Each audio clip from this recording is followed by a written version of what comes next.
आप सभी को नमस्कार। मेरा नाम है सचिन शर्मा। आज मैं आप सभी को एक ऐसे इतिहास के बारे में बताने आया हूं जो शायद किसी अंधेरे में खो सा गया है। शायद हम सभी को इस इतिहास के बारे में पढ़ाया ही न गया हो, या फिर हो सकता है जो इतिहास हमें पढ़ाया गया है वो इतिहास कंप्लीट इतिहास ना हो। आप सभी के मन में एक और सवाल आ रहा होगा कि मैं किस समय के इतिहास की बात कर रहा हूं। जैसा कि आप सभी में से बहुत से लोग ये जानते हैं कि 6th सेंचुरी BC यानी कि आज से 2800 साल पहले तक उत्तर भारत में 16 राज्य का निर्माण हो चुका था। ये 16 महाजनपद थे: अंग, मगध, काशी, कोसल, वज्जी, मल्ल, चेदी, वत्स, कुरु, पांचाल, मत्स्य, शूरसीन, अस्माक, अवंती, गांधार और काम्बोज। लेकिन अगर हम यह जानना चाहें कि ये महाजनपद कैसे अस्तित्व में आए और इन महाजनपद के पहले का इतिहास क्या था, तो शायद हमें ज़्यादा सफलता नहीं मिलेगी। मैं इस खोए हुए इतिहास की बात कर रहा हूँ। आखिर क्या है इन महाजनपद के पहले का इतिहास? हैं इस इतिहास को जानने के लिए, इस खोए हुए इतिहास को जानने के लिए सबसे पहले हमें ये पता करना होगा कि इस समय हमें क्या इतिहास पढ़ाया जाता है, या क्या इतिहास की वो थ्योरीज हैं जो हमें पढ़ाई जाती हैं। सबसे पहले हम उस थ्योरीज में एक थ्योरी है उसका विश्लेषण करेंगे। वो थ्योरी है इंडो यूरोपियन लैंग्वेज थ्योरी। अब आप सभी के मन में एक सवाल और आ रहा होगा, आखिर क्या है ये Indo European language theory? Indo European language एक बहुत बड़ा ग्रुप है जो विशेष रूप से आज के समय में यूरोप, एशिया और अमेरिका में बोलने जाने वाली भाषाओं का समूह है। यह लैंग्वेज फैमिली आगे सब फैमिली में डिवाइड होती है, जैसे केल्टिक, इसमें आयरिश, स्कॉटिश और वेल्श लैंग्वेज शामिल है। जर्मनिक, इसमें इंग्लिश, जर्मन, डच लैंग्वेज शामिल है। रोमांस, इसमें लैटिन, फ्रेंच, स्पेनिश लैंग्वेज शामिल है। ग्रीक, अल्बेनियन और इंडो ईरानियन लैंग्वेज भी शामिल हैं। ऐसा माना जाता है ये सभी लैंग्वेज किसी एक ही लैंग्वेज से विकसित हुई है, जिसको आज हम सब प्रोटो इंडो यूरोपियन लैंग्वेज के नाम से जानते हैं। प्रोटो का मतलब होता है सबसे पुराना। प्रोटो इंडो यूरोपियन लैंग्वेज का मतलब है सबसे पुरानी इंडो यूरोपियन लैंग्वेज, जिससे ये सभी लैंग्वेज का विकास हुआ है। अब हमारे सामने 3 सवाल हैं। पहला, कौन सी वह लैंग्वेज थी जिससे ये सभी लैंग्वेज विकसित हुई हैं, जिसको आज हम सभी लोग प्रोटो इंडो यूरोपियन के नाम से जानते हैं। दूसरा, आखिर कौन थे वो लोग जो इस लैंग्वेज को बोला करते थे। और तीसरा, सबसे पहले वो लोग कहाँ रहा करते थे।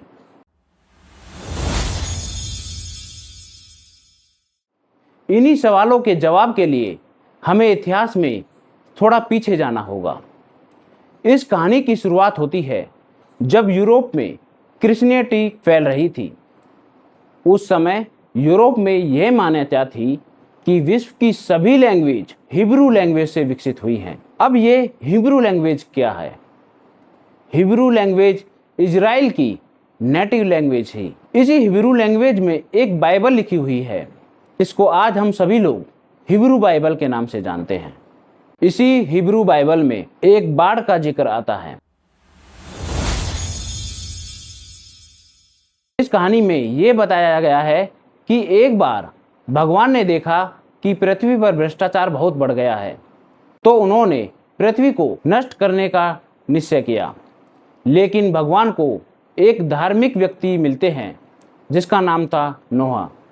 भगवान नोहा को बताते हैं कि वह पृथ्वी को बहुत भयानक बाढ़ से नष्ट करने वाले हैं।